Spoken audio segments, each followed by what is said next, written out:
Merci beaucoup. Je reçois pour vous aujourd'hui Marley Vouvou. C'est vrai que l'actualité est dominée par les sports avec ces matchs de nouveau, les Léopards. Les seuls secteurs pratiquement qui nous réunissent, c'est vrai que la musique tantôt des fois nous divise, mais les sports, du moins quand il s'agit des Léopards, nous sommes tous ensemble, les opposants, la majorité au pouvoir. Alors, nous allons parler, c'est pas à la fin des 5 matchs, mais du moins, nous accordons et puis nous souhaitons une très grande victoire, une large victoire d'ailleurs, à nos fauves, les Léopards, la victoire est de notre côté. Mais du côté politique, l'actualité reste dominée par cette rencontre selon certains opposants au niveau des Nairobi. Selon d'autres opposants, c'est la réunion des kabylistes. Selon le pro-pouvoir, c'est une messe noire. Je m'étonne pourquoi Marley Vouvou est ici à Kinshasa, parce qu'aujourd'hui, si on cible les opposants, Marley Vouvou, en tout cas, ne nous l'airons pas. Marley Vouvou fait partie des leaders de l'opposition de notre pays à l'instant. Et moi, j'ai pensé qu'il devrait être à Nairobi, mais il est ici à Kinshasa. Je ne sais pas qu'est-ce qui a empêché Marley Vouvou pour ne pas se rendre à Nairobi. On va lui poser la question. Il est leader d'un grand mouvement politique, mouvement des révolutionnaires du Congo, soit mouvement des révolutionnaires congolais. Également, il est leader au sein de la génération rupture. Nous allons parler de tout ce qui concerne l'actualité démocratique du Congo. Et surtout les massacres continuent au niveau des Litouris. Tout notre soutien également à la population, tout notre soutien à nos compatriotes, également à nos pauvres et les forces des armées congolaises, soit les FARDC, les armées de la République du Congo. Marley Vouvou, merci de répondre présent à notre invitation. Merci cher Gramic, merci à tous les fidèles téléspectateurs de cette chaîne. Je salue Déograce Awazi, le nouveau coordinateur à peine installé au niveau de la province de la Tchoup, à la tête de la coordination. C'est un homme à la tête de la coordination MRC Tchopo. Nous sommes déjà au Lualaba, dans le Haut-Katanga, dans le Kwilu, bientôt dans le Kwango et le Grand Band de Lubandundu. Nous continuons à nous installer petit à petit avec nos maigres moyens. Gramic, il faut apprendre à dénoncer nos dirigeants. Nous sommes dirigés par des gens moins sérieux. Je suis sérieux. Je l'ai dit en regardant la caméra. On dit que quand vous traitez ils sont moins sérieux. Nos dirigeants de moins sérieux. Ils sont moins sérieux et c'est ce qu'ils sont. Nous, nous avons aussi la baronne qui est basée sérieux.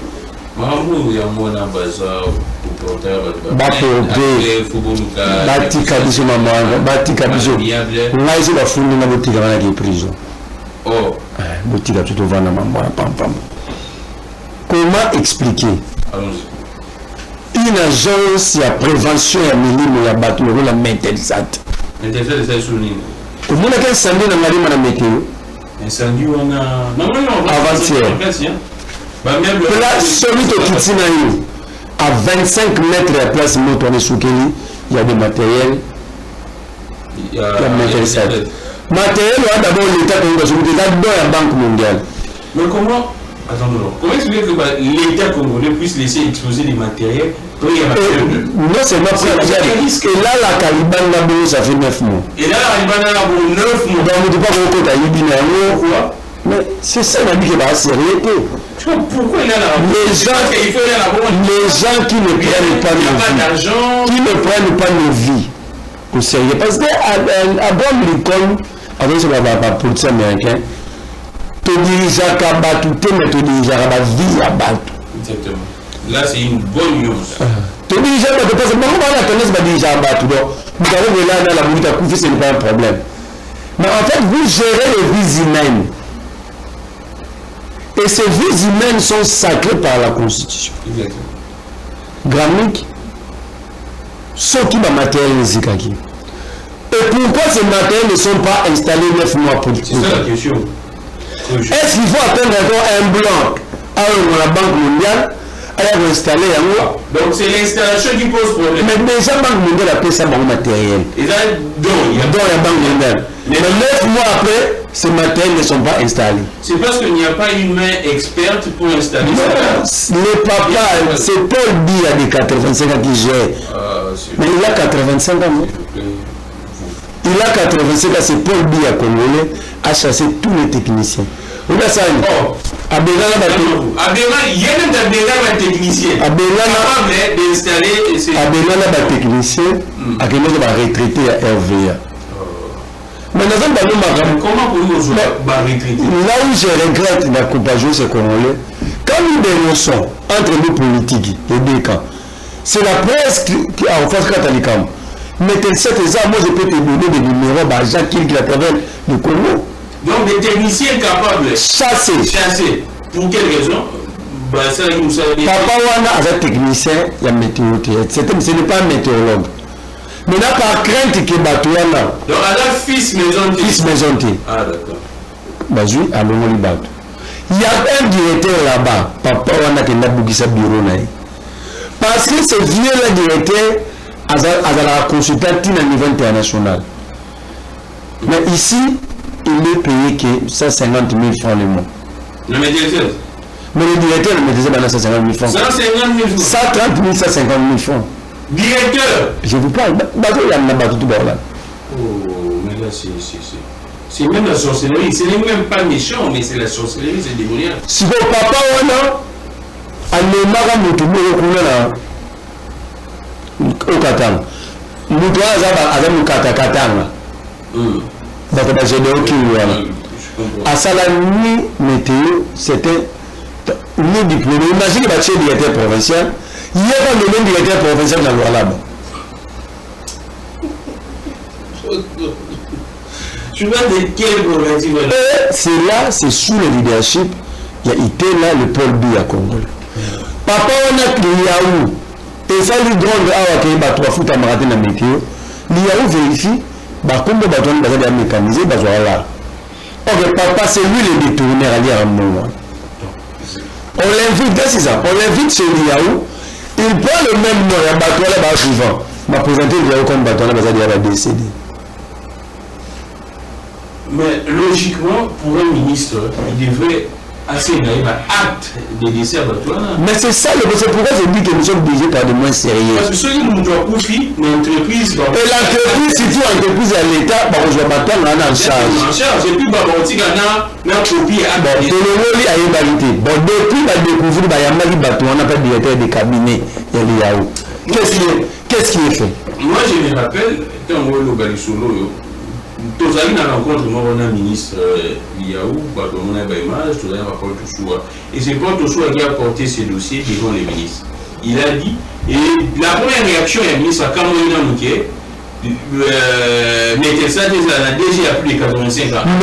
Mais Liaou, il a dit la ligne qui n'a arrêté dans 72 ans. Mais la chose de l'administration de Liaou, pas encore millier tout. C'est lui qui doit le fichier de l'État, c'est qui? Mais il s'est étonné, il a dit que... Mais c'est quand même grave, c'est la même réaction que tu sais qu'il dit. Il s'est étonné pour vous dire qu'il n'était pas informé. Alors, Bango Nyos va informer, maintenant, il ne pouvait pas être étonné parce que c'est supposé qu'il y avait une information en amont. Mais il a retraité,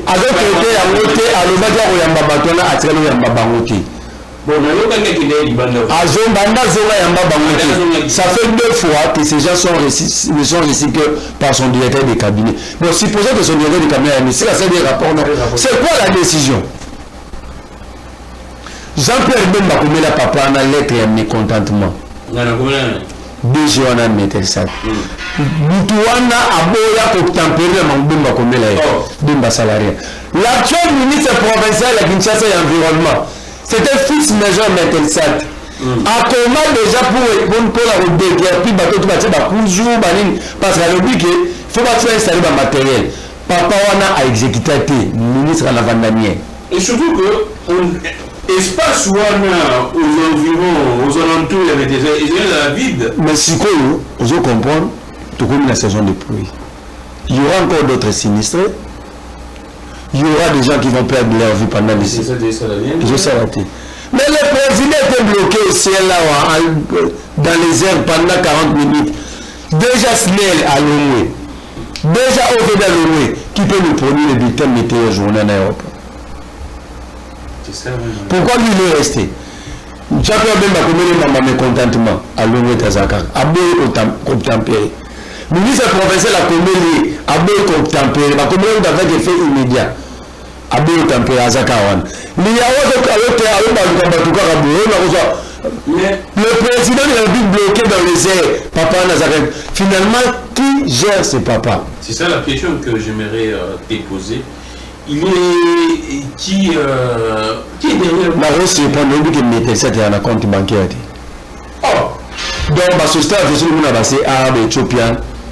Ma fille maman fout en abandonna. Nous il y a mettait ça. Ma fout en mon RV. oh. Mais allez-y vérifier. Je demande aux journalistes d'enquêter. Si je suis en train de mentir, je suis à Kinshasa. En service public a été rendu compte. Bazalaki na 50 quelques mille dollars na Robank. Papa wana kenda bimisa nyonso. Oh. Et ça la conflit. Et ça la conflit na PC ya bakoma tina cour de compte. Pour ça je peux vous produire les images. Azon le babé alongo la parce que il veut gérer cet argent seul. Pour la bouche na yé. Et aujourd'hui, namba bato ba ba décider de foutre en métal, ça doit foutre en ligne. Na ba compte mobile. Le compte ah, il y a un numéro de téléphone, il y a papa wana, tantôt il y a banana yé. C'est ce qui se passe dans ce pays. Ce que je dis, c'est atypique. Ce que je dis, les gens par contre quand ils comédie, tout n'a pas plein à moutouté. C'est vérifiable. Je vais te produire la vidéo et c'est le bac à bimisa mbongo na banque pour le mura gérant. Dans le numéro de compte, il y a que c'est l'État. Ça c'est sous Tshisekedi. Sous Tshisekedi et sous Tshisekedi, il y a Jean-Pierre Bemba comme ministre des Transports. Mais le gars combien mais à tempérité, quelle est la réaction de Bemba? C'est ça maintenant. Donc il y a réaction. De l'autre côté, papa wana jour banabato qui aussi l'État Bemba va être là. Personne ne va les toucher. Donc apparemment, bah yebani. Et puis on va mettre ça tout. Il m'a même essayé de René Bonga Baïbian. Oh, ne citez pas le nom des bons. Non, la cité à Bizimati. C'est un grand frère que je respecte beaucoup. Pour dire que même bateau va sur la rana Bemba, Baïbi Makambo dans le bas. Et maintenant, Baïbi dans le bas, on sati. Pourquoi ils n'agissent pas? Déjà le fait que les DG, les papas, que j'ai donné le respect tant que papa est né, nous sommes des Africains, mais 85 ans, il n'est plus. Et papa, on a processus né, il y a faiblesse à âge. Il y a pas âge, il y a déjà entamé. Attends, on a son urinaire. Mais j'ai vu des choses, même entourage à Ben Beyebi. Le directeur de cabinet à Mundele, on a Véring, on a bon. Le directeur de cabinet à Ben Bana Mundele, Aïbi Mamoun en Loba. Véring. Aïbi. Ça veut dire, si je ne suis pas en train de mentir, non. J'ai dit des choses qu'on n'a pas Bemba. Sa santé déjà pose problème. Son état. So, autant que c'est 20 minutes à 20 mètres à Osubanbila. Mais là, j'aime beaucoup de respect pour le Bakoutou, Nanga, Véringa, René Bonanga. Mais quand on va Mambo, so, il y a un photo de Bayebi. Toujours dans Marambo, le directeur de cabinet. Jean-Pierre B. Ayebi. Mais s'il a déjà écrit une lettre de mécontentement, Bayebi. Mais pourquoi ne pas changer, continuer dans la retraite? C'est pourquoi. Qu'est-ce qui bloque pour que va changer? Non, sensible. Non, c'est un capture dans le Kindilo. Papa, on a quelqu'un qui patrimoine, ça mettait 7 qui s'engage.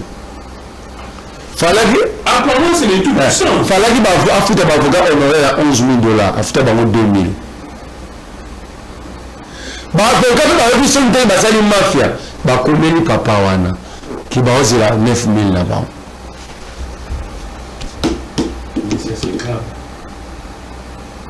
C'est grave. Alors, tu connais la saison de pluie. Agent soit là pour éviter les choses sinistrées inutiles et pour éviter les bandes d'Indara. Et pour le cadre naturel. Mais si tu comprends que tu dis Indara, il y a une catastrophe naturelle parce qu'il y a une manque d'organisation. Il y a un manque de sérieux criant. L'État s'organise pour que à exposer le peuple. Mais quand la météorite ne fonctionne pas, nous sommes tous exposés. Exactement. Donc, l'État s'organise pour exposer le peuple. Et c'est pourquoi moi j'ai prédit. Il faut diriger mon et joyeux. Mais comme ça. Il ne faut jamais souhaiter la mort à quelqu'un. Mais tant que vous avez situation, vous avez souhaité souhaiter pour rater. Mais vous avez préparé terrain pour que tout coupe. Il faut savoir que le bâtiment n'a pas coupé. N'a souhaité et vous savez comme nous avons dit. On va préparer tous, nous voyons que ils sont en train, ils sont par rapport à ça, et ça m'a rassouté. Oh, on a joué ça. Par rapport à ça, on a rassouté. Mais le président était bloqué dans les airs où est le bulletin météo joué en aéroport. RVA est fonctionnel, pilote ça veut dire l'État a tiré la condition tout pour te couper.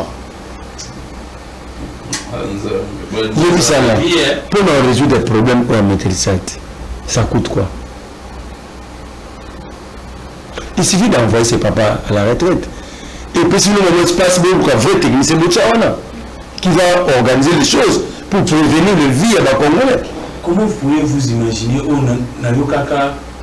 je pense qu'on a dit chez Ben Kayembe, un pilote qui dit que même boussole à Pamba, c'est un problème dans Djibouti. Exact. Radar aéroport c'est un problème dans Djibouti. Comment expliquer?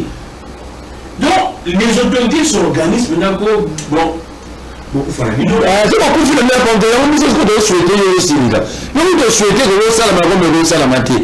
Mais on va jeter les fondamentaux, il y a des conditions de la vie. On se pose. Pourquoi nous changer par rapport aux autres États? Et là, la chef Azumukanda a signé non. Est-ce que les éléments ne sont pas réunis pour vous parler? Il y a eu tous les éléments. Et là, le chef Azumukanda a consulté. C'est ça maintenant la question. Parce qu'avant, déjà, tu arrives à le voler pourquoi? Il par le simple fait que ça, il y a eu qui va jamais couper. Pendant que Baza vivant, là c'est grave. D'abord, on devait l'arrêter pour détournement. C'est assez grave. Ce pays n'a habité à. Et ça que je vous dis, ce n'est pas innocent vis-à-vis de l'entourage de Bembani à Jean-Pierre Bemba. Alors que c'est Jean-Pierre Bemba les titres, il y a mis des sacs. Ce que je dis, mais même Banzo, il y a un innocent boulot, je ne comprends pas comment est-ce que ça va fanatique à Batou. Au détriment de la vie dans Bango. Donc, vous avez dit, mais on essaie de faire d'un côté érosion. Il faut mettre là, c'est l'habileté, son boulot, mettre les places en avant. C'est chaque jour. Pour moi, on va place en avant. Ce n'est pas chaque jour, à chaque dans chaque évolution météorologique, il faut informer la population. Mais au moins, la chaîne, ça dit qu'il ne comprend pas que cette faiblesse va coûter vie.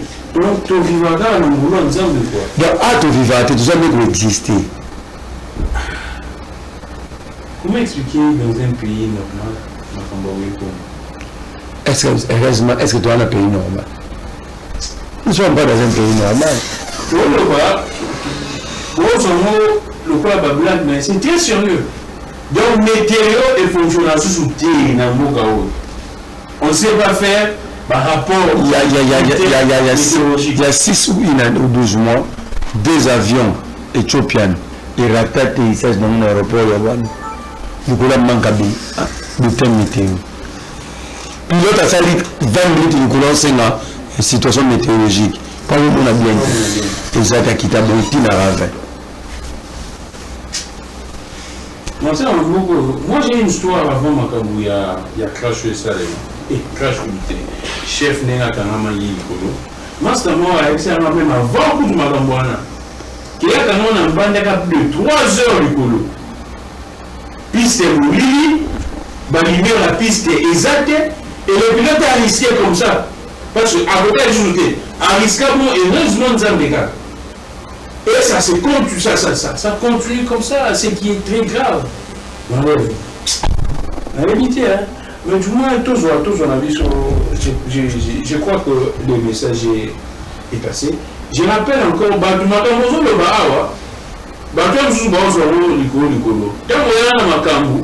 il y a des fourrières, il y a des privés, illégal. Mais quand j'ai vu communiquer à la contribuer que non, suspendre, je me suis posé la question. Comment expliquer cela? Et jusqu'à présent, le gouvernement de la ville, l'équipement, les policiers en bateau, éviter sa suite, c'est comment? Qui prendra en charge? Qui va déménager même sa famille? On ne sait pas. On était dans un état pays sérieux, le numéro 1 de la police devait être attendu. Exactement. Daniel Bumba devait être attendu. Le ministre provincial de l'Intérieur, parce que le gouvernement des a floqué, n'a pas mis tout cas. Même le ministre central. Même central et intérieur. Et les deux ministres provinciaux et national de transport. Et ça devait descendre dans la division urbaine noire. Pourquoi je l'ai dit? Quand je l'ai dénoncé, j'étais le seul. Il y avait même des il y a même un bateau de Boutaki, mais il y a un bateau, ça n'est pas le biango. À tel milieu, à il faut pas qu'à la preuve. Mais comment se fait fourrière vraiment privé illégal? Nous avons tout là, situé géographiquement, cartographiquement, il y a des fourrières, il y a ville ça officiel. Exact. Les fourrières, c'est mon il y a bateau, il y a privé.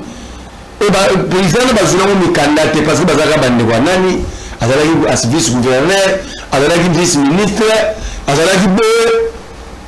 et tout cas, nous la police, et très longtemps à la police. Ils ont mis tout cas deux parties, des gens qui n'ont pas étudié en Inde. Ben justement, au Liban, il y a eu une élite congolaise, islamique, à l'euro 500 000. À complicité avec qui? Avec nos dirigeants et notre propre police. Nos propres dirigeants, notre propre police, c'est pourquoi je pose la question à régime au Lobado, tu ressens un Congolais qui va soutenir la paille. Nous, nous pouvons l'étranger, mais on a mis au monde à la Gissasa. Bacano déjà. Je vais à Cameroun. Va fouiller un peu dans la zone. Nous sommes dans le jeu. Là, tu vas jouer là-bas, on a monté dans l'hôtel de ville. Parce que nous, on a dit que ça officiel, l'État, c'est mafia. Au sein de Gramic, comme on vend dans l'hôtel de ville. Donc, on a ça, Bakutina, Babini, Bakani, Kalwana. Si. Il y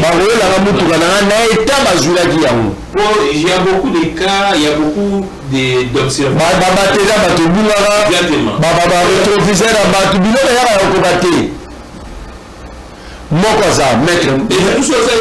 Maître mécanicien, quelque part la ligne, voilà. Mais, Marc Xasika. Basala un rodage, il y a un sachet 0,0 km où tu es un avion. Basala un rodage, il y a un route, si tu as un meeting. Tu as besoin de ce qu'il faut dans ma foute, tu as ma foute à Moussou pour me faire notamment. Quand on a un bâton, on a besoin de ma foute, on a besoin de ma foute à la station. Bâton de la télé, on a besoin de ma foute. Fouiller et télé, on a besoin de mettre à ça, on a sa FIFA. Donc, bisous le vendu biographie, les gens s'organisent pour venir nous escroquer. C'est pourquoi on a besoin de Mikolo, les dirigeants ne sont pas baratés pour Babonga. Bayi barapo babotama miyibi. C'est là que si on a $1 million, à l'air à $100 par jour Léon pendant 100 ans. Donc si on a 400 millions, l'autre est besoin de poids. Bon, on peut. Donc, il y a sous-souté pour avoir besoin. Pour avoir besoin de comme un mot. Bah, on va pas baser miyibi et puis sous ça on y a la batte. Voilà, d'accord. Il y a un fourrière au jour. Gramique, en réalité, on va suspendre. D'abord, on va dire suspension, on va faire carrément. Parce que on va suspendre, on va parking, on va parking. Pourquoi le procureur fait même fond de temps quand on va enquêter raté? Mamba 500 fois dans la moto. Et ça va loger. Moutoumou a eu Sinabi, Bakabolarango, entre la ville de Kinshasa et une entreprise libanaise. Ah! Mindele toujours, expatrié toujours. Oh, oui, pareil, on va faire la terminale là-bas, va Simbaran. Ils ont la société Moro, il y a Libanais. Et alors, recette Bakabola. Mais un basala qui le va aller pour l'entendre là-haut, va parquer. Bon, on va au Liban, nous montrons les amours.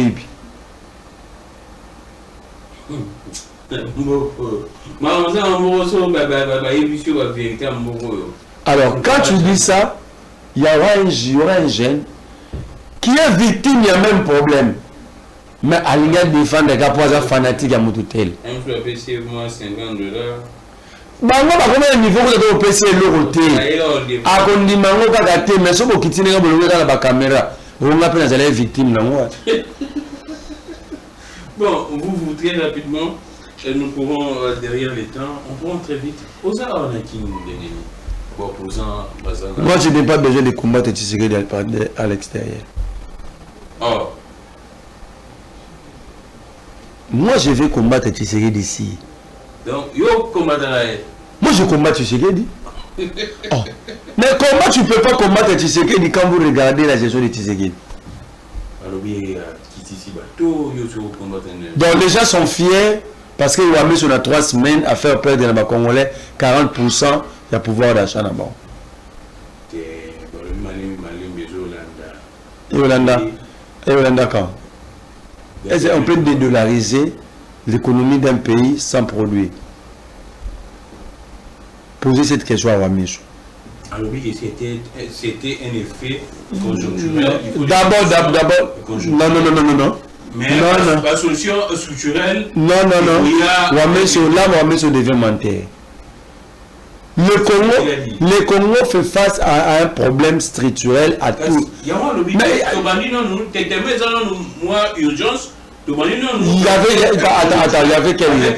avait quelle urgence? Quand on se parle de l'urgence, il y avait quelle urgence? Donc vous ne faites pas des études minutieusement, mais vous avez une solution conjoncturelle. Au lieu de réfléchir, vous pouvez une solution structurelle et puis à long terme.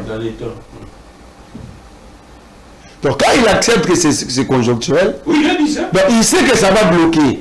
Donc maintenant là, ils sont en train de placer maintenant. Donc je donne raison à Godé Pouy. Godé Pouy a dit ceci. Quand quelqu'un vous dit qu'il faut dédollariser, soit il faut remettre la CNPP, soit il faut amener un psychiatre, un psychologue. Ce n'est pas moi qui les... Moi, ce sont les mots... Ce sont les mots du pasteur Godé Pouy. Oui, je sais. Mais du moins un peu... Alors lui, on va même pas dans Nzambe pour la délivrer Moutouana. Mais entre nous... Là où je lui donne raison. Comment faire pour que les Congolais vivent un pacte? Il y a baisse à toi $. Il faut produire. Est-ce qu'ils vont produire des jours au lendemain? Mais non, c'est ça. Il y a moins lobby qui non. Tellement que ça demande des années. Il y a un processus pour arrêter un peu l'hémorragie avant tous le processus. Tout ça là, non. Alors, dans la position déjà, projet, il y a nos produits. Mais là, c'est le gouvernement. Mais attends, ça veut dire, lui, quand il définit sa politique monétaire, il doit les soumettre à la ministre des Finances pour discuter dans le gouvernement pour que les mesures gouvernementales pouvoir encadrer et accompagner. Lui, il dit qu'il n'est pas lié dans le gouvernement. Non, attends. Monétaire, attends. Lui, il n'est pas lié. Mais c'est ça le danger. Ça, le danger. Il n'est pas lié, oui, sous le plan légal. Ouais. Mais le mesure d'accompagnement, il y a un secteur où je ne pourrais pas là, et je dois coordonner la politique monétaire à Tchèque. Il faut qui? N'est-ce pas le gouvernement? Alors, s'il ne veut pas associer le gouvernement dans ces démarches, alors, vous ne voyez pas que nous vivons dans un désordre. Donc, apparemment, déjà, apparemment, il y a une sorte de... Donc, ça veut dire que ça va bloquer bientôt. Ça va bloquer. Quand on se dit, $, vous l'avez suivi. Nous allons acheter avec quoi? Les francs congolais. Et quoi, les francs congolais est une monnaie commerciale? Ouamessou peut répondre à cette question. Il travaille là-dessus, non? Il travaille là, avec les opérateurs bazar, non? Ouais. Sauf à puiser des marchandises dans le banc. Il faut nous sommes Il faut nous sommes en France. Il faut bâtir le franc. Si vous avez sur la commerçant, vous avez $, dans la banque.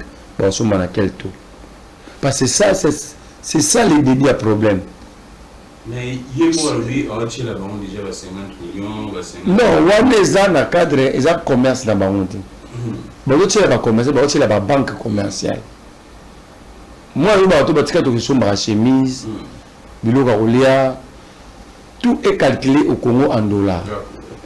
Alors, si vous avez la en France, ce n'est pas un problème.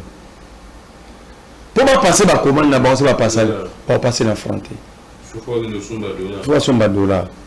Or, un commerçant a calculé la dépense sur ça pour la marchandise. Et tant qu'on a prix de vente de la marchandise, tout calcul fait,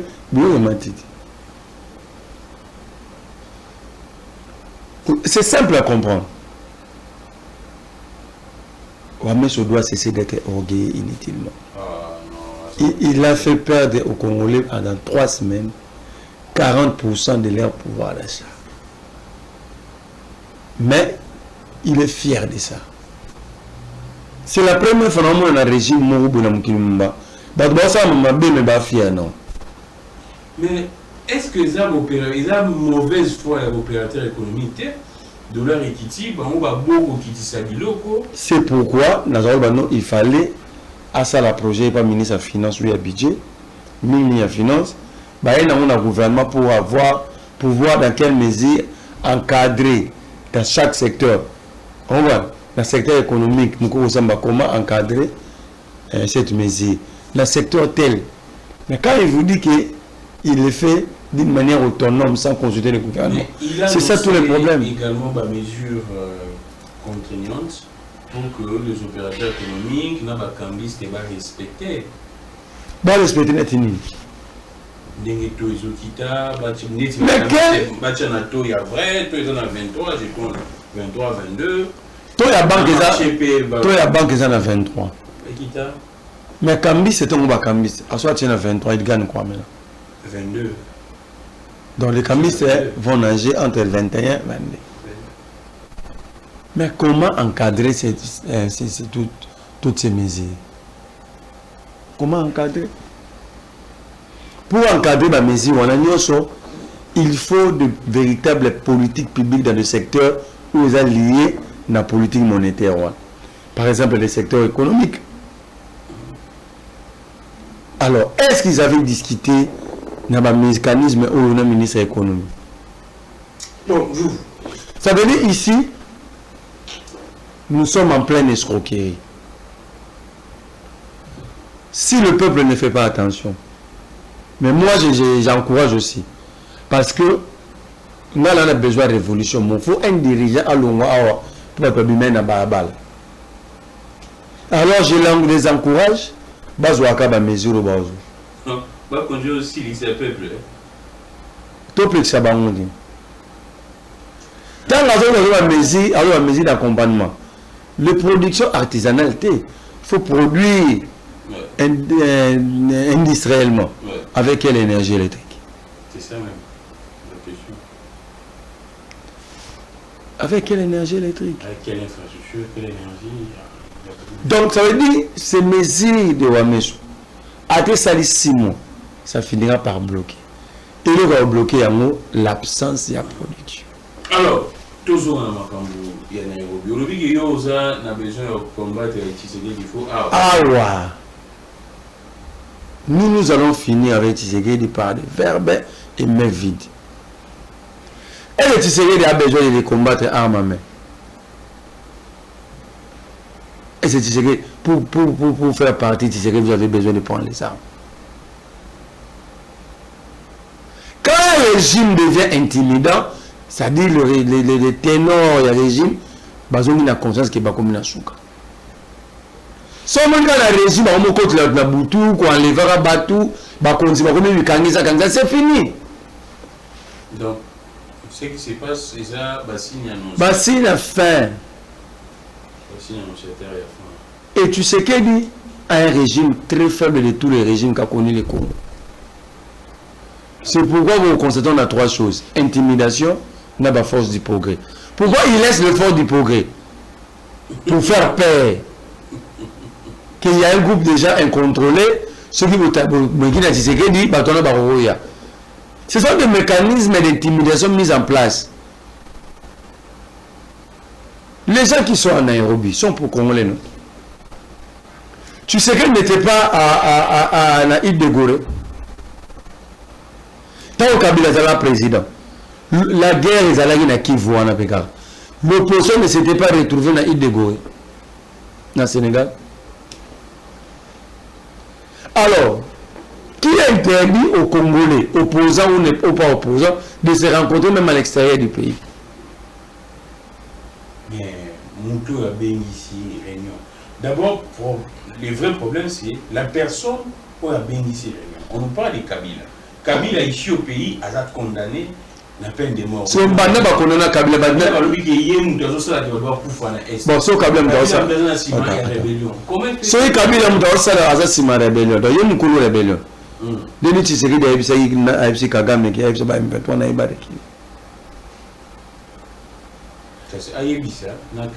Non. Comment il a réussi à avec 23 alors que les propriétaires nous connaissons la décision, non? Pourquoi ne pas demander à Kabila? Quand vous comprenez bien Tshisekedi, l'incohérence que joue Tshisekedi, le président de la République était cohérent. Et c'est démontrable. Les assises de Nairobi, ils sont normales. Mais opposant on a quartier Martin Fayou. Moi je ne parle pas de Fayou. Fayou n'est plus. Attends, est-ce que la Botolia? J'ai beaucoup de respect pour le combat de Fayou. Mais comment nous bloquer ça? Mais est-ce que Fayou est encore opposant? Est-ce que savez-vous que Fayou a la ligne directe de Tshisekedi? Oh non. J'ai des choses que je connais de Fayou. Fayou a la ligne directe de Tshisekedi. C'est un suivi quoi? Il est avec lui. Oh non. Prenons ça comme ça, qu'il est opposant. Attends, prenons ça qu'il y a trois groupes, il est opposant. Ouais. Mais il y a trois groupes d'opposition. Trois courants aujourd'hui. Fayou, avant on a camp de la patrie. Puis la jeune a salé il a fait Zaïd Ngoma. Jean-Marc Abound a un courant qui est presque hybride, des balatés, position sérieusement. Mais il y a un camp où il a connu. Il y a les Kabila, les Katumbi, les Vomba, les Sessanga, Babiso, Basetriko. On a la Kawana de Farouche. Oh, il y a la même Kabila. Na Kabila, Basesanga, Basetrikouni. Tous nous sommes là. Ce qui est en train d'être organisé à Nairobi. Si j'étais informé, j'allais prendre mon avion ici, aller à Nairobi et rentrer par l'aéroport de Njili. Mais l'aéroport où je suis à Njili, Nairobi, na zone lipe l'aéroport à Njili.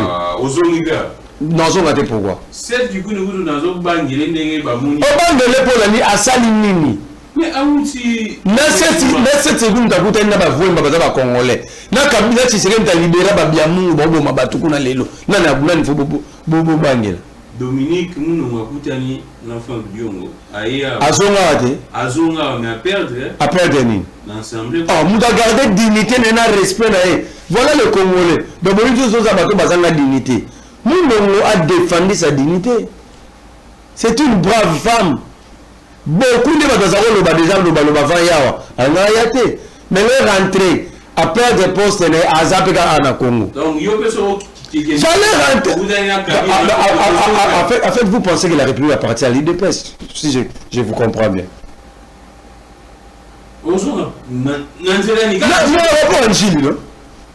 C'est quelle infraction? complicité dans le rebelle. Non, mon toit bimi ça va rebelle nandolo. N'a pas tout entre les colonels à complice. Yo bien pas congolais. Ils sont pas congolais. Bah t'étais là-bas en Amboani. Bah belge. Vous me Congo vrai ou faux? Mais Kabila, selon les avocats de la République, ça. Kolanda Batouana, tu vas aller comme escroquer Mouka Momba 2 500 000. Nous avons été escroqués dans le procès Kabila. Mais vous. Donc, qu'est-ce qui se passe là-bas juste d'abord? Ce qui se passe là-bas, l'opposition, il est temps que l'opposition s'organise. Donc, dans l'opposition. L'opposition s'organise. Et là. Depuis quand Fayoulou était kabiliste? Mais c'est Fayoulou qui le dit, non? Via son porte-parole qu'on s'est béni. C'est leur point de vue. Alors, si Fayoulou pense que tous les opposants sont devenus des kabilistes, lui, il a fait qui? Oh. C'est là, non. Qu'est-ce qu'on a commencé là? John Kabon, on a dit un mot. Parce que ceux qui font la opposition, tu passes à estimer que l'opposant, presque. À estimer que les kabilistes, il a fait qui? Je sais pas. Parce que la configuration actuelle, il y a Mouranabiso. Tu ne peux pas gagner les élections seul. C'est clair, donc il n'y a pas de débat. Alors, si Fayoulou estime qu'il ne peut pas faire bloc avec les restes de l'opposition, parce qu'il y a la présence de Kabila. Mais il y a eu déjà la présence de Kabila dans le bloc patriotique. Fayoulou Azala. Donc, Azabé n'a pas contradiction. Et puis là, on a pu participer. Le problème de la politique, c'est que hypocrite. Presque il peut siéger avec les Kabang et nous, dans le bloc patriotique. Depuis quand on a un kabiliste? Alors, ça fait 30 ans, ils ne partagent jamais la même idéologie. Mais dans le bloc patriotique, il y avait les kabilistes au Yébiamou. Ils discutaient de quoi? Ils faisaient des choses ensemble, non? On faisait, parce que moi aussi j'étais là, on faisait des choses ensemble. À quand s'est rendu compte qu'il ne peut pas s'associer aux kabilistes? Ça c'est un. Et lui est Fayoulou. Deuxième, il y a peine, ils ont signé une déclaration commune. Il y a peine, il n'y a même pas 8 mois. À quand Fayoulou s'est rendu compte que l'opposition kabiliste est Mabé? Le problème de Fayoulou, il ne veut pas de Kabila et de Katumbi parce que celui qui a leur leadership va dépasser son leadership. 1. Par leur carnet d'adresse, 2. Par leur portefeuille. Fayoulou est quand même un bon leader. Hein, je ne dis pas que Fayoulou est un petit leader. La guerre que Fayoulou... En 2018 à Dimaka, parce qu'il a été... Non, Katoum en 2018 à Zahita. Parce que Abibaki le prenait parce qu'il était porté par les Katoum. Même l'argent, même moi à campagne, c'est Katoum. Donc c'est que Fayoulou est aujourd'hui, c'est grâce à Katoum. C'est grâce à Katoum, mais autre. Je vous donne un cas. La campagne de Fayoulou, c'est Katoum qui l'avait assuré. Tout n'a pas de question. Tout n'a pas de question. Ce qui est on a financé la campagne de Zaghi Salomon. Oh. Non, c'est grâce à moi. Mais, attends, non, devant. Il y a Fayoulou, c'était Salomon Kalonda. Il est vivant. Il est aussi à ça ici, que j'ai sali. Salomon Kalonda. Salomon Kalonda. Là, je profite un peu avant de continuer. En tout cas, pour la Magamou, il y a ça qui n'a pas. Dans mon acquis, je dirais ça ouvertement. J'ai échangé avec lui. Il m'a dit ceci, que les Congolais, ça pèse. Pourquoi est-ce que les Congolais vont dire qu'il n'y a pas de ça qui n'a pas? Donc, ça, pourquoi est-ce que vous nous souvenez? Donc, en fait, le point, c'est quoi? Ouais, là, en tout cas, il a rassuré en disant que les Aïssa qui n'a pas. Non, il n'a pas besoin de rassurer. C'est-à-dire que les gens sont d'une ignorance exagérée à niveau comprendre. Katumbi a plusieurs gens autour de lui. Il a des protocoles. Ouais. D'ailleurs, Katumbi n'a pas besoin de mener ça qui peut mener. Donc, tant qu'il y a une réunion, il y a une organisation. Comment les gens peuvent croire que Salomon n'a pas la capacité dans un sac. Et là, c'est sac. Ça, c'est ce qu'il a dit. Question donc dans le Sénat. Comment d'abord les gens normaux, à niveau à Salomon,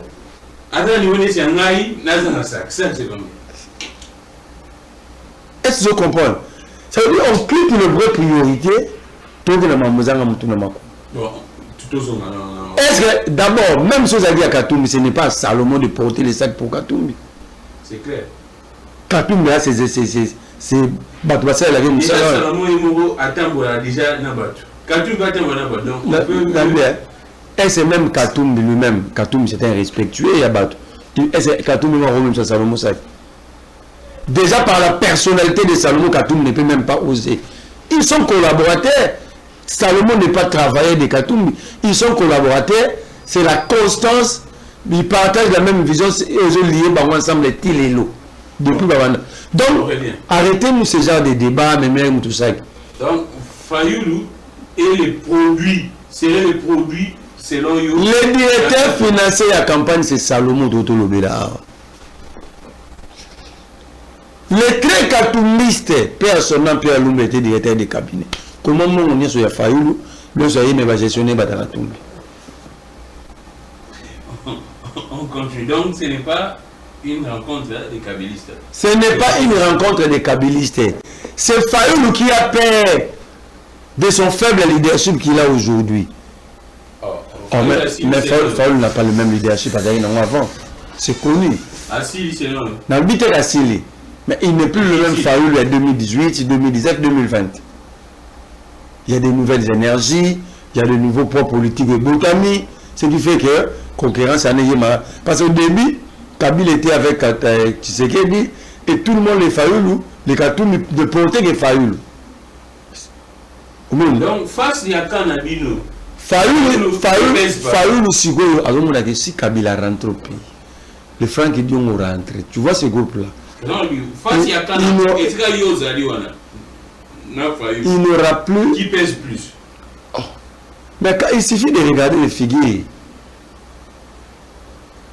Il y a soldats du peuple, il y en a peuple. Non, soldats du peuple ne coopèrent pas avec le régime qui combat. Bon, on revient d'abord. Le contenu. Donc ici, il y a. Moi, je ne peux pas expliquer aux gens ce qui se passe à Nairobi en attendant le communiqué final. Ah, d'accord. Mais les gens doivent s'apaiser.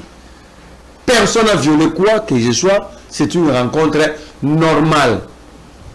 Et là, maintenant, tu conseilles à cette Atika Nega au Liban ou bien sûr? Atika la pour la Nini, les Congolais. Pourquoi vous aimez voir les Congolais être en exil? Pourquoi vous aimez voir vos frères, vos compatriotes vivre loin de leur famille, de leur maison? Mais comment expliquer l'apparition? Tu sais qu'il y a quelqu'un qui gagne. Akenda idégoré. Bazonga katena ba fayu. Bakenda combien de fois Kablaza na Johannesburg.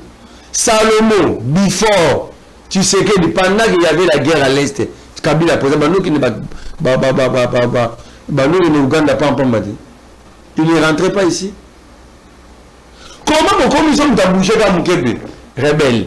C'est-à-dire nous qui sommes ici, nous traiter nous sommes relais à la rebelle. Bon, vous voulez retirer même le droit d'être congolais. Alors nous, ça ne va pas nous affaiblir. L'apparition d'abord des Matata pour nous, ça a étonné également des gens. Pourquoi ça devait étonner? Porté disparu, c'est vrai qu'après... Pourquoi ça doit étonner? Pourquoi? Parce que comme ça, on va Matata pour la prison, il y a Bouki, à se retrouver Liban comme si bon. Oh, oui. Bah, ça vient à la prison, à Bouki. Mais c'était un régime qui a dit condamné Mambouzanga Tina. Condamné Nanga qu'on notifie jugement.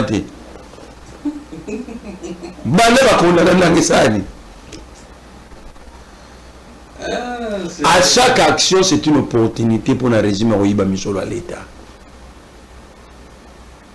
Bazo critiquer Batbakouten à Nairobi. Ils se sont serrés les mains aujourd'hui avec les rebelles à Doha. Exactement. Bah, où de ça là, Encore, il y a pas cessé les faits. Ouais. Là, il n'y a pas un problème. Mais si ces gens étaient rebelles, ils allaient attendre le résultat de loi. Pourquoi vous mais vous discutez avec les mêmes rebelles? Mais qu'est-ce qui se passe? En tout cas, ils ont ça un peu moins confusion. Il y a tant que la population, en tout cas, dans un bureau, les discours, il y a un régime. Quand le régime pense que il y a chef d'État qui dit clairement, les dialogues, oui, mais il faut bateau, bateau, bazar, pour condamner d'abord.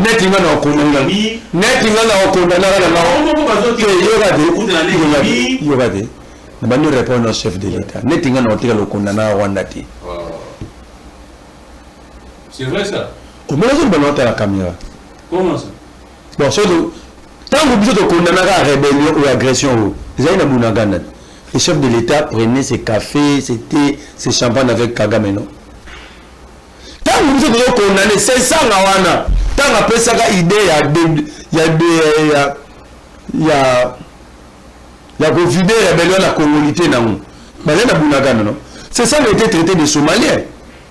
Pendant ce temps, tu sais qu'il était avec Kagame, partenaire, ami fiable. Alors, c'est son tour de condamner. Nous avons condamné à notre État. Cette fois-ci, c'est à lui de condamner. Et si tu sais qu'il persiste au dialogue, il va risquer de ne pas assister à ce dialogue. Nous allons dialoguer sans lui. Oh. On ne va pas attendre les caprices de qui que ce soit et regarder notre pays se faire balkaniser devant nous parce qu'il y a un capricieux quelque part. Attends. Bon, chef de l'État, combien de quartiers à récupérer? Pour la tisserie de solution, Rwanda va agresser après bateau bazana Bunagan. Rebelle Batigiam. Donc, Bino, Bogotanga,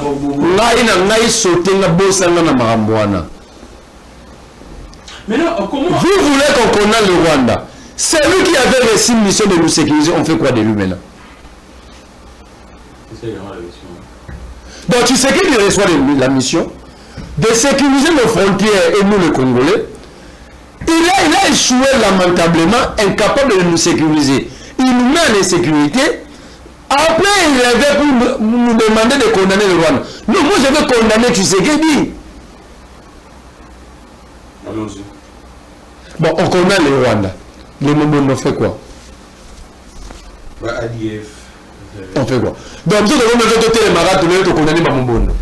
Nous devons condamner Rwanda. Nous devons condamner ADF. Non, ça c'est quelle blague? Alors, tu sais qu'il dit,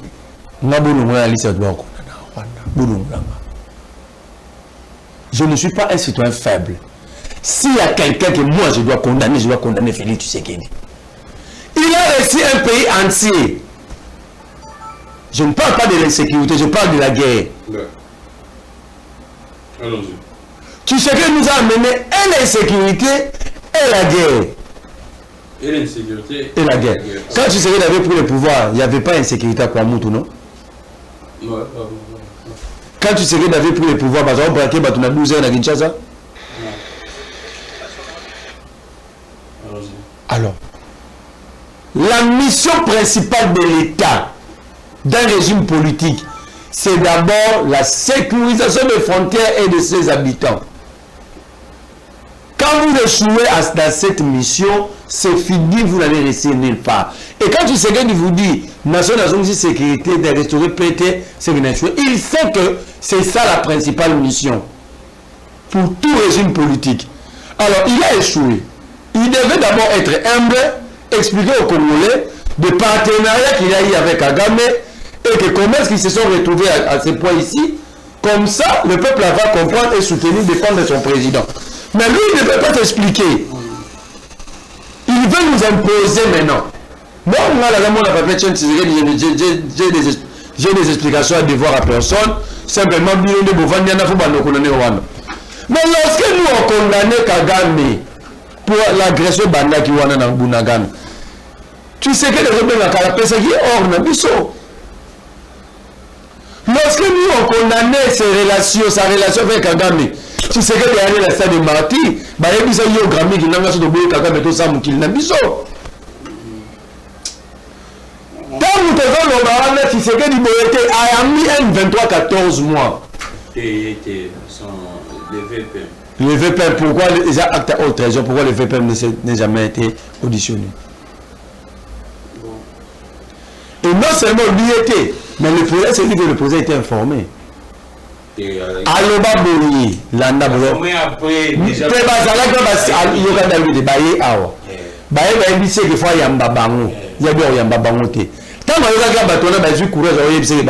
C'était quoi sa décision? On ne sait pas. On te forme qu'il y a des rebelles à Kinshasa. À l'insigne à le chef. Vous comprenez? Tu peux croiser les bras. Tu es complice. Ceux qui ont les aïétés, tu sais Gilbert Kakon, qui a libéré les Biamoun? Là, c'est clair, il n'y a pas. Alors, dans tout ça, bisous toi, tu condamné Rwanda, tu blanchi, moi, maman, moi, les saints Félix. Non. Donc, cette habitude de Félix, c'était sans du tout monté. Félix, a signé la Kenya Baninga à Genève, il retire sa signature à Akana Torti. Non, c'était un peu contre. Mais il a raison. Bakena Kamere, Bazou pouvoir, Abandé Balou la Kamere a prison. Lui, il a toujours raison. Bapanzi FCC Cash, lui, il a toujours raison. Bakatou, il va aider Basali Dion Sacré. Apanzi na Bebali na Bango, lui, il a raison. Ayena Kagame Awaye, qu'un partenaire fiable, carnet d'adresse. Son frère. Babebani, Yazaka a raison. Finalement, tu sais que lui, avec Jésus-Christ, Moutou normal peut se remettre en cause. Vous comprenez? La vie à Moutou Moutou n'a pas. Il n'a pas de grammique, il n'a pas de naïe, il n'a pas de naïe, il n'a pas de non, Moto Nzambatini pour la peuple à protéger à mi-habité. À l'instant, il faut tout le monde soutenir. On va soutenir. Non, soutenir. Condition dans la paix à mort pour nous soutenir, a expliqué Bissou Maramou Baswana M23-14 mois. Alors oui, il faut protéger la vie actuelle de Félix parce qu'il représente la stabilité. Mais ce que nous protéger Félix, c'est bien, il mérite protection en tant que chef de l'État qui va nous protéger. D'ailleurs, lui, il est sécurisé, il est mieux protégé. Mais nous, on est braqués chaque jour. Nous, on est braqués. Comment un citoyen sérieux va solliciter la sécurité du chef de l'État qui est déjà sursécurisé par rapport à un peuple qui est braqué chaque matin, midi, soir? On va finir. Donc, moi, enlever mon nom dans la liste des gens qui vont condamner Kagame. C'est la résolution, il y a Nairobi. Voilà. J'attends. Ah. Et je vais mettre ça en pratique. Non, attends. Aujourd'hui, ça va résolution et tu vas mettre ça en pratique. Oh, mais nous sommes une opposition non armée. Nous sommes dans la Simi Munduki. Attends à jouer ce monde-là. Je vais prendre ces résolutions. Nous avons un combat pacifique. Ah ouais. Ah donc, si on comprend que c'est un dictateur. Non, on dit que face à Bateau, Balingi, complot pour nous. Tu sais, ça va. Tu sais que c'est un complot contre Mbogadi. Pour nous complot, ça va battre nous qui sommes en exil. Bon, on s'en joue avec un. On a comploté. Mbon Waram, ça a comploté. C'est la justice, non? Il y a séparation des pouvoirs, non? La séparation des pouvoirs. Mais lorsque le Bénin Nicolas, on a bien père de famille. Non, là c'est une vie. La vie du chef, le chef de l'État est sacré par la loi. Ses faits et gestes les sont aussi. C'est clair. De one is a haute trahison. Batro va coûter un Nairobi, pour mater avion. Donc combien de frères haute trahison c'est pour mater avion? Ah, toujours tout non. Bon, tout dimi va coûter Nairobi, va salir haute trahison. Tu sais qu'il dit à Tchalo Bogoube, il m'a eu deux PC bêta, n'a pas eu besoin haute trahison.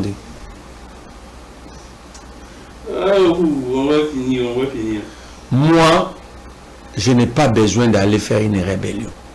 Je n'ai pas besoin de prendre les armes parce que ceux qui vont mourir, ce sont mes compatriotes. Il faut pouvoir demain, nous n'allons pas diriger des arbres. On a besoin des Congolais vivants pour démontrer de quoi nous sommes capables. Mais condamner le Rwanda sans donner les moyens aux FARDC de protéger la République, et ça, le roi vous notre concert et ça un instrument. Mais vous, il y a tout un débat et c'est le lobby. Nous avons un lobby qui vous en a et quand c'est ça. C'est ça, on a dit que Bananga, Baza va Congolais ou Baza pour s'opposer à un régime. Yo a vu les années. Entre c'est ça, mais tu sais qu'il a dit les premiers. Ah. Mais tu sais, dans le bas, on a une conférence sur la sécurité dans Berlin. C'est une opposition armée. Ah. La vidéo existante. D'ailleurs, c'est ça, on l'a dit plusieurs mois après. Donc c'est ça, on a la même perception d'un point où on a fait. Mais tu sais ce qu'il dit. Comment c'est ça, on avait du mal à revenir avant. Pourquoi, comment c'est ça, on a du mal à qualifier avant de révéler. Pourquoi le président les avait qualifiés d'une opposition armée? Donc, ils osent soutenir ces sangs. Mais le président, quand vous prenez avec Kablaza rebelle, le président est l'homme le plus informé. Parce que l'homme le plus informé, c'est que Baza agressérité, Baza rebelleté, Baza mouvement terroriste, Baza opposition armée. Voilà, ça c'est l'homme le plus informé, c'est ça, on a fait qu'appuyer, tu sais, qu'il y a une démarche. C'est ça, on a dit qu'ils sont congolais. Ils sont congolais. Ah, non, on a congolais. Je la nanga la congolais. Ari Maji n'est pas congolais. Jean-Jacques Mamba n'est pas congolais.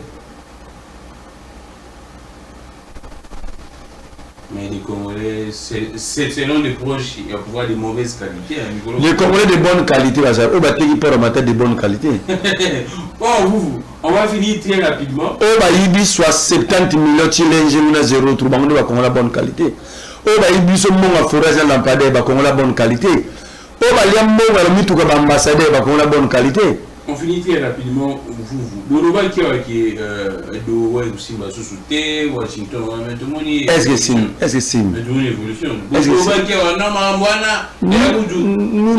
nous, notre souci, ils ont Simba pour recouvrir la paix pacifiquement. Ah, d'accord. Notre souhait, c'est qu'il faut Simba. Mais le comportement versatile du régime pose problème. Même la balkanisation, c'est Kinshasa qui favorise ça. Oh. Mais Kinshasa favorise la balkanisation. Donc, il y a évité Kinshasa, mon agent principal de la balkanisation. Comment ça? Mon cher. Très rapidement, la ville de Goma est quoi sous Kassavou, président Kassavou. Au cas Bakata Goma na réseau bancaire. Sous Mobutu, la ville de Goma était tombée. À Kataou, na réseau bancaire. Sous Mouzé Kabila, la ville de Goma était tombée par le ACD, entre les mains du ACD. Au cas Bakata, na réseau bancaire. Sous Joseph Kabila, la ville de Goma était tombée en 2012. Au cas Bakata, réseau bancaire. Quand vous coupez une partie à territoire national, la réseau bancaire, ça s'appelle balkanisation économique. C'est-à-dire que vous leur demandez de s'organiser autrement. Parce que la balkanisation foncière, l'autodétermination et l'indépendance. Et là, il y a une organisation administrative. Mais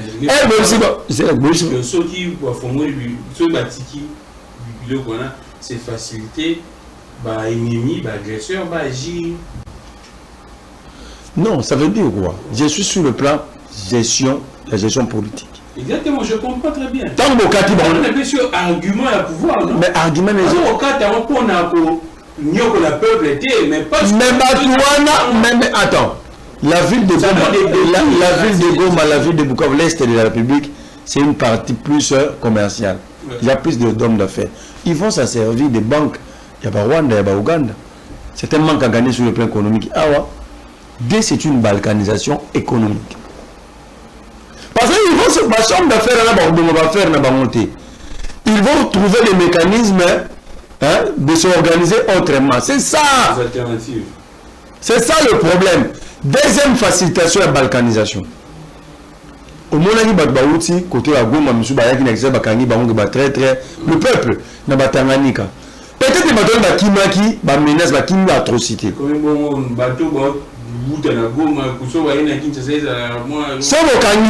Ça veut dire que vous informez ceux qui sont restés là-bas, organisez-vous autrement. Ne venez plus ici. Vous le message. Parce qu'en réalité, si vous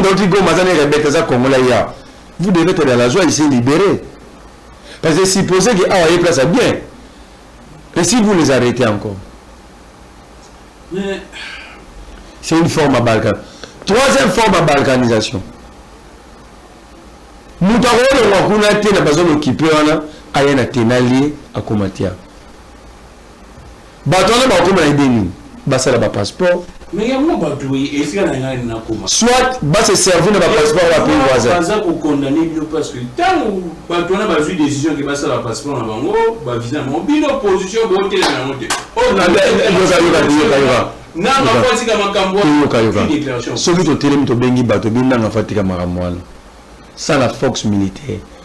Vous n'allez pas récupérer ce que vous avez perdu par les armes dans ma déclaration. Mais du moins, bon ça là, après, nous on a besoin de solutions. Mais ça donne l'impression que Bino, Bosa, vous voulez qu'on impressionne par le verbe. Bon, vous savez tout ça la montée. Hein? Ton demi. Banda va nous ça là, on va récupérer nous. Et vous. Mais le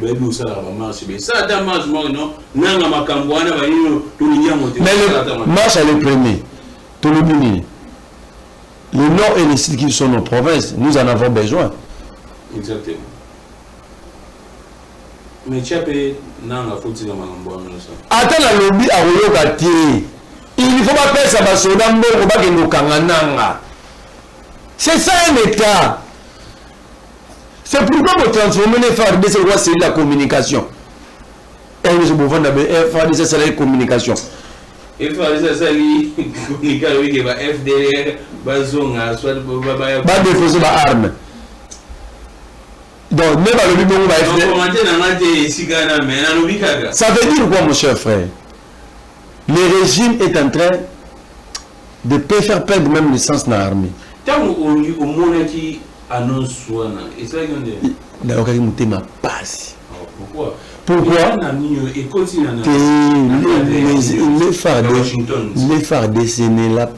les FARDC n'est pas là pour nous faire de communiquer. Ça c'est pour les politiques. Bango Moussa Leza, tu sais que dans mis solo, hein? Après ça bango ba moyen, ba keno bengana banguna. Mais ils ont un porte-parole qui annonce Makambo. Le porte-parole de l'armée, son rôle c'est d'informer peut-être de récupérer le territoire. Ah d'accord. S'il n'est pas venu nous dire nous avons fait des replis stratégiques, on demande au FDL de déposer les armes, ce n'est pas le rôle de l'armée. Ce va déposer les armes et tout ça. C'est pourquoi le rôle de l'armée dans tout pays, ce n'est pas ça.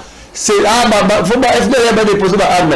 On doit préciser sur l'opération de Dakar. Non, le rôle de l'armée, il faut pas FARDC, FDL va déposer les armes. Mais oui, nous devons déposer armes pour créer la sécurité, il faut les traquer. C'est la même chose, mais sans doute qu'on on peut condamner dans 1 million de fois. Tout, sur ça, on a marché, il y a bien Batika. Tu serais bien à voyager partout. Quelle est la solution? Arrêtez de nous amener dans des terrains européens, ça me la solution. Il faut demander au FARDC de combattre les FDL, les rébellions. Mais la voix la tournée. Bon, Banda Lobinga no bano kunani Kagame na M23. La jupe la décision. Demain vous n'allez pas nous demander de condamner aussi les Mobondo. Après demain vous allez soubo condamner ba Kodeko. Après vous allez soubo condamner le mouvement na ba rebelle et tout Isaïe. Donc si je comprends bien, c'est un prétexte qui cacherait l'irresponsabilité à régime. La ville de Goma occupée en 2012. Kabila avait demandé à qui de dénoncer. Mais pourquoi vous comparez ce qui s'est passé? Non.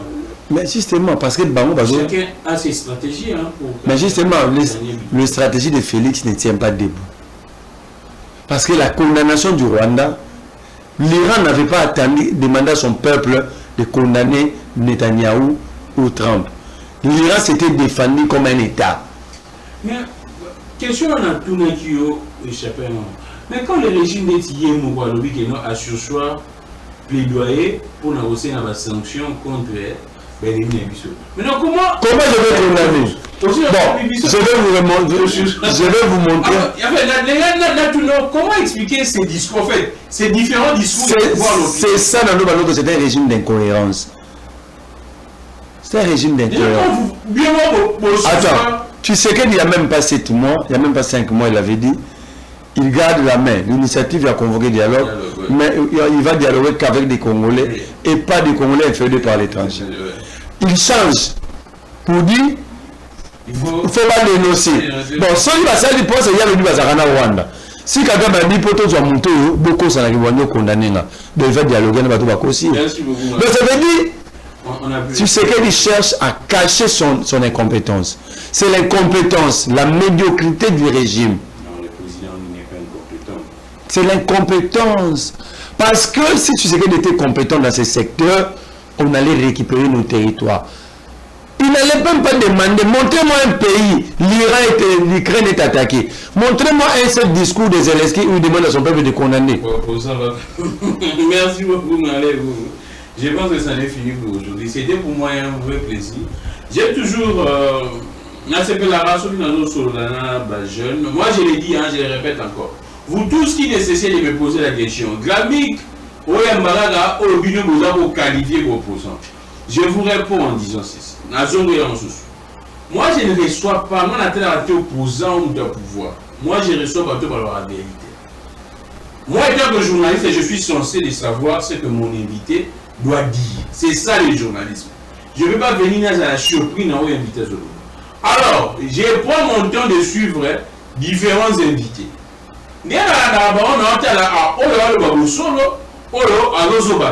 Et moi, je ne peux pas, surtout dans la situation à Mboka, recevoir des gens pour Ami Sepelissa, à Sepelissa Batounaye, et non à Tomamboka. Et c'est pourquoi moi je reçois des gens qui disent la vérité, comme vous. Tout le monde n'a pas dit que non, et on ne peut jamais se lever. Donc arrêtons-nous là, arrêtons-nous ce journalisme et hypocrisie que non, il faut 2 sons de cloche. Donc vous doyez naïe parce que j'ai besoin de 2 sons de cloche. Nous doyons c'est vraiment les mensonges. Peuple, peuple il y a un peuple on accepte aujourd'hui pour accepter. Au moins, il y a 2 sons de cloche. Non, au nom, il y a équilibre. Quand les gens viennent à plateau, c'est normal le merci beaucoup. Merci beaucoup. Je pense que la marche est maintenue. Hein. Pour le premier, à partir de Pascal, le 1er novembre, Pascal, toujours réclamé Maïzate, Kourezate, Misalezate, Escroquerie, Toto Lobao. Il y a fouillé. Otiapé, Nakati, Nenge, pouvoir d'achat à peuple Kiti. Mais on nous a vie chère, tout ça dedans. Bon, là, ma montée, il pouvoir, politicien, ça m'a amené biso mon peuple. Mais ceux qui battent les sous escadron à la police. Bon, là, cette fois-ci, nous allons faire valoir nos droits constitutionnels. En état pacifique, mais nous allons résister. Merci beaucoup, c'était un plaisir de faire cette émission. On va se retrouver très prochainement.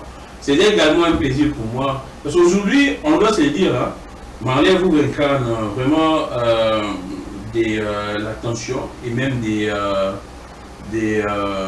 l'espoir pour plusieurs jeunes. Les matins, ou soit l'émission précédente, j'ai reçu un jeune en Ituri. Un jeune qui vient de l'Ituri, qui me dit clairement que à Yébi émission parce que à mon Marley vous allez gagner en émission. Et moi, ça m'a fait un grand plaisir. Je lui dis, il est là. Ayaki dimanche, à Loulongé, tout ça fait grand leader à la jeune, et je pense que beaucoup de temps. En tout cas, il a vraiment la maîtrise de la situation dans le tour d'Inabunia. À ça fait Molobelikouna. à Yawa, je l'ai reçu, en tout cas j'ai senti, émission, ils ont des gens en ligne beauté à la extrait, il est bandé, il pourrait comme la bino.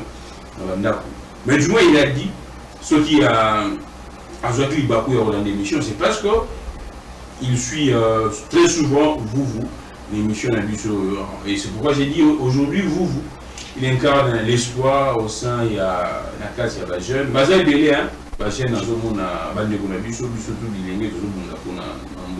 en tout cas, merci beaucoup pour votre attention, pour votre sympathique attention. Je vais vous à la match. C'est vrai que nous avons de l'émission, ils ont déjà après match, mais de tourner en avant match. Donc, prenons très bien soin de nous tous et la victoire est de notre côté. Je suis Camille Legrand, on va se retrouver très prochainement. Je vais parler vous pour tomber dans ma solo, il y a ma résolution. Il y a rencontre. Dans ce contrat, un jour après, je serai ici. Ok, oh le bel amour. Donc, il y a ça la communication. Il y a ma résolution. Il peut pas appliquer. Je vous dis, ceux qui n'ont moyen d'avoir une fonction, j'allais être là. Merci beaucoup, Marley. Merci beaucoup, DT. Je suis Camille Legrand, que les dieux de toutes les inspirations continuent de nous inspirer et de vous inspirer également. On se retrouve très prochainement. Au revoir.